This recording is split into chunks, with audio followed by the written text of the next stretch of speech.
वो उसका मतलब एक अलग निकालना चाहिए। और उसमें भी सबसे बड़ी बात यह है कि राजनाथ साहब ने क्या कहा वो ज्यादा जरूरी है।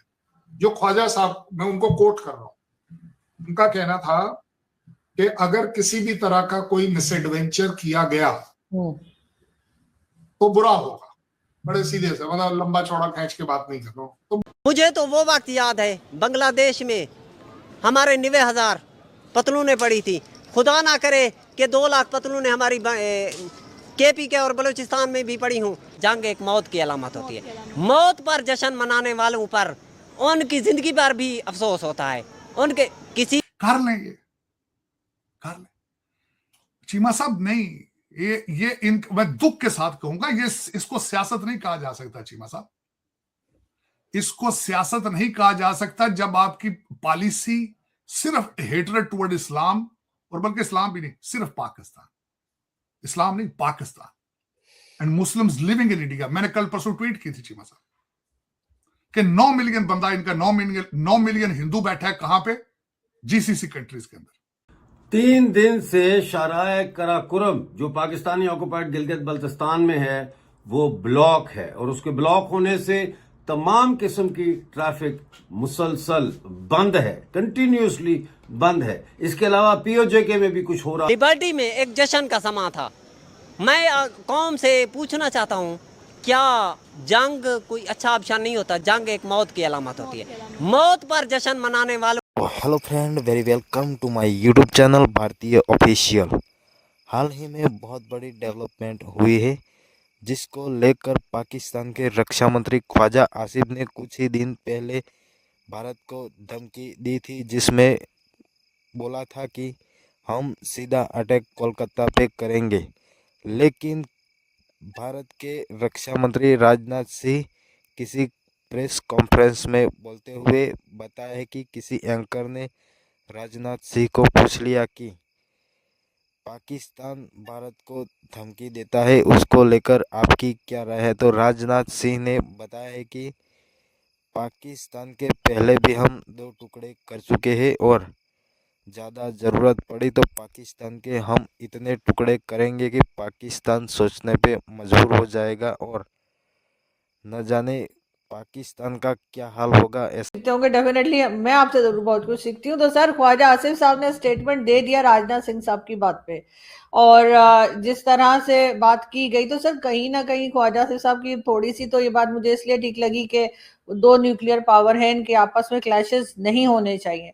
लेकिन सर, जरूरत क्या पेश आ गई थी जो राजनाथ सिंह साहब ने स्टेटमेंट दिया और उसके बाद ख्वाजा आसिफ साहब का यहाँ से, जबकि ऑलरेडी आप देख रहे हैं कि ईरान और कई दूसरी कंट्रीज जो है वो आपस में क्लैशेस चल रहे हैं। अगर एक बड़ा सिंपल सा कमेंट दूं तो मैं तो कहूंगा कि ख्वाजा साहब के पास और कोई टाइम ही नहीं है। मतलब आप एक बात बताइए, बड़े सीधी सीधी बात कर रहे हैं। एक तरफ ऐसा कहा जाता है, समझा जाता है कि पॉलिटिकल स्टेटमेंट्स, पॉलिटिकल रैलीज की जो स्टेटमेंट होती है वो उसका मतलब एक अलग निकालना चाहिए। और उसमें भी सबसे बड़ी बात यह है कि राजनाथ साहब ने क्या कहा वो ज्यादा जरूरी है। जो ख्वाजा साहब, मैं उनको कोट कर रहा हूं, उनका कहना था कि अगर किसी भी तरह का कोई मिसएडवेंचर किया गया तो बुरा होगा। बड़े सीधे से, मतलब लंबा चौड़ा खींच के बात नहीं कर रहा हूं, तो बुरा होगा। अच्छा, आप एक बात बताना सही सही, आप अगर राजनाथ साहब की जगह होती क्या बोलती कि अगर कोई पाकिस्तान नया मिसएडवेंचर करेगा तो हम हाथ जोड़ लेंगे? क्या आप ऐसा बोल पाएंगे एक पॉलिटिकल रैली में? एक बात। दूसरी बात, एज अ कंट्री ऑल्सो क्या आप ये बोल पाएंगी कि नहीं, कोई हमारे साथ किसी भी तरह का मिसएडवेंचर करेगा तो हम टॉलरेट कर लेंगे? कल तो मैं, आई डोंट नो, मैं आपके यहीं के वो देख रहा था, वो यूट्यूबर्स के कुछ प्रोग्राम्स के इंडिया को ह्यूमैनिटेरियन ग्राउंड पर पेट्रोल में मदद करनी चाहिए पाकिस्तान की। देखिए, काफी कुछ टॉलरेंस के अंदर आना चाहिए, और पॉलिटिकल टॉलरेंस चाहे किसी भी तरफ से हो, अगर नहीं होती है तो उसका जवाब देना उससे और ज्यादा वर्नेबिलिटी दिखाता है आपकी towards any kind of tolerance. I don't think कि किसी ने ये बोला था कि हम पाकिस्तान पर अटैक करने वाले हैं, किसी ने ये भी नहीं बोला कि हम तैयारी कर रहे हैं अटैक करने की। वैसे मैं अपनी जिम्मेदारी लेता हूं इस बात को। मैं 365 दिन अपनी रेजिमेंट में लड़ाई की तैयारी करता हूं, दिन और रात, 365 दिन। मेरी नाइट ट्रेनिंग भी होती है, डे ट्रेनिंग भी। अब अगर उसमें एनिमी को घबराहट आए तो उसमें मेरा प्रॉब्लम नहीं है, क्योंकि हमारे यहाँ अभी भी माना जाता है, आपके यहाँ शायद कम माना जाता होगा, कि the more I sweat in peace the more blood I will save in war, because we don't want war. हम अपनी स्ट्रेंथ, अपनी चीजों को दिखाकर अगर दूसरे को समझा सकें तो ज्यादा अच्छी बात है। बट अगर वॉर चाहिए तो फिर चाहिए। आपने एक और अच्छी बात कर दी कि ख्वाजा साहब को आप अप्रिशिएट करती हैं कि उन्होंने कहा कि there should not be any war between two nuclear states. बताने की जरूरत पड़ती है, सच बताना, मतलब ये बात बताने की जरूरत पड़ती है। मैं उनकी बात कर रहा हूँ। मतलब why have you again dragged in the nuclear part? Did we पे?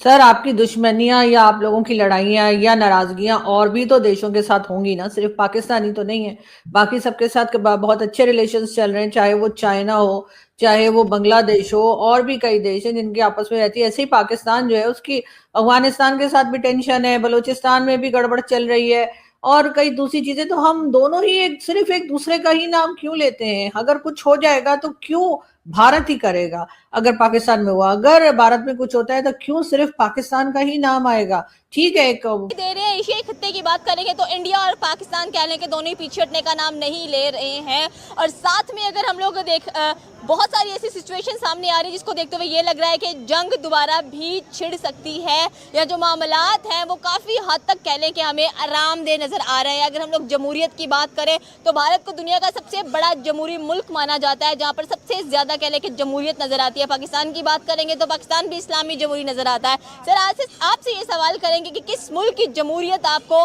सबसे बेहतर नज़र आती है अगर पाकिस्तान और इंडिया की बात करें, और साथ में बात करेंगे कौन सी हुकूमत, कौन सी गवर्नमेंट अपने लोगों के लिए काम कर रही है, अपने मुल्क के लिए काम कर रही है, हिंदुस्तान की या पाकिस्तान की, और किस मुल्क के लोग ज़्यादा खुशहाल नज़र आ रहे हैं, किस मुल्क के लोग आपको लग रहा है कि भाई ये मुल्क वाकई तरक्की कर रहा है और आगे बढ़ता हुआ दिखाई दे रहा है, और जो जंगी सूरत हाल नज़र आ रही है इस पर भी थोड़ी सी नज़र डालें। Thank you very much. आवाज़ और तस्वीर की दुनिया में सगीर बुर्रा का सलाम कबूल कीजिए। ये बच्ची ने बड़े खूबसूरत ही सवाल किए, उनका मैं आपको तफसीली जवाब दे रहा हूँ। हुकूमत कह रहे हैं, हुकूमत तो ना पाकिस्तान में है ना इंडिया में है, ये जोकर हैं। जैसे हमारा सराइकी का मुहावरा है, सराइकी लोग खूब जानते हैं कि छोर हैं दीरान। इंडिया में भी और पाकिस्तान में भी छछोरापन है, इतने बड़े ओहदों पर छछोरे लोग बैठे हुए हैं जिन्हें कोई समझ नहीं है। और जंग की बात की है तो उसमें मुझे अजीज़ मियाँ की एक पुरानी कवाली याद आ गई, पर्दे में रहने दो पर्दा ना उठाओ, पर्दा जो उठ गया तो बहुत से भेद खुल जाएंगे। ये जो जंगे हैं, ये सिचुएशन, अब मुझे इस चीज़ का रात ही अफसोस हुआ कि लिबर्टी में एक जश्न का समा था। मैं कौम से पूछना चाहता हूँ, क्या जंग कोई अच्छा ऑप्शन नहीं होता? जंग एक मौत की अलामत होती है। मौत पर जश्न मनाने वालों पर उनकी ज़िंदगी पर भी अफसोस होता है, उनके किसी के मरने का अफसोस होता है, किसी के जीने का अफसोस होता है। ये जो मौत पर, जंग पर जश्न मना रहे हैं, इनके जीने का अफसोस है। मैं ये कहना चाहता हूँ कि ये जंग कह रहे हैं कि ख़त्म हुई है। मैंने बड़ा वक्त देखा, 71 की सिचुएशन भी देखी है। 71 में यही सिचुएशन थी। ये 3 घंटों या 4 घंटों की जंग नहीं थी, इसमें बहुत कुछ होने वाला है। ये 71 से इसके नताइज भयानक होंगे। 71 में देखें, हम सब इल्ज़ाम लगा रहे हैं एक दूसरे पर। मैं आपको एक सादा सी मिसाल दे दूं, हमारा कबैली इलाका है, वहाँ पे किसी की चोरी होती है, पुलिस को अगर नहीं मिलती तो वो कह देते हैं कि उसका इल्ज़ाम लगा देते हैं, जो मफरूर है उसके खाते में डाल देते हैं। हमारे यहाँ यही कंडीशन है। जो भी जंग होती है, इंडिया कहता है पाकिस्तान के खाते में डालो, पाकिस्तान कहता है इंडिया के खाते में। इस जंग के पसे पर्दा में कुछ और हक़ैक़ है। मैं तो आपसे ये कहना चाहता हूँ कि ये हकीकत ना खुलवाएं। अगर आपका इसरार है तो मैं खोलने की। हकीकत खुलेगी नहीं तो पता कैसे चलेगा कि आखिरकार ये जो जंग की बात आप कर रहे हैं, ये आपने बोला है कि जंग अभी ख़त्म नहीं हुई है। 1971 की भी आपने देखी है, 65 की भी आपने बात की है। बहुत एक लंबा अरसा गुजारा है आपने पाकिस्तान में, और यहाँ की हर एक चीज़ के बारे में आप बाखूबी वाकिफ़ हैं। आप खुद भी एक जर्नलिस्ट हैं, आपने खुद भी कह लें कि सहाफ़त की हुई है। तो सहाफ़त के निगाह से आप इन सारी चीज़ों को किस तरह से देखते हैं? बाइस ट्रैकर सोचते हैं या अनबाइस ट्रैकर सोचते हैं? बेटी, मैंने सहाफ़त क्यों छोड़ दी? सहाफ़त उस वक्त एक मुक़द्दस पेशा समझा जाता था। अब सहाफ़त जो है